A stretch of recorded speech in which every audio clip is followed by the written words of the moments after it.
Hello guys and welcome back into a new brand video. In today's tutorial, I'm going to show you how to create a schedule trigger flow in Salesforce. So make sure to watch the video to the end and follow these simple steps. So now to create flows, we need to go first of all to setup. So here we click on setup, then we go and access to flows.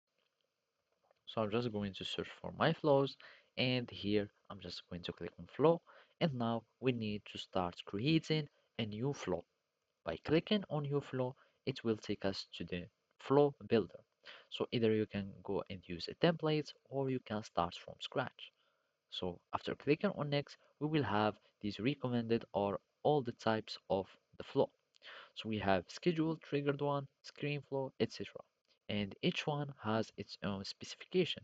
A record triggered flow will be triggered or it will be activated when there is a record created, updated, or deleted, depends on the settings.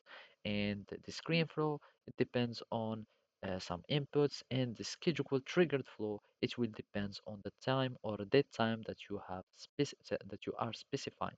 So I'm just going to click on create. So from here, you will need to set the schedule.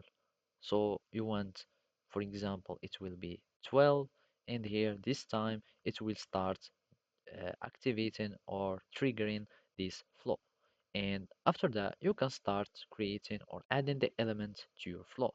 For example, adding an assignment, uh, sending or using some actions. So from here, you will add an action.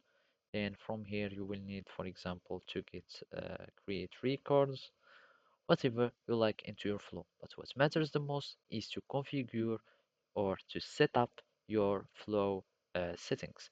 So basically that's it. Thank you for watching and see you next time.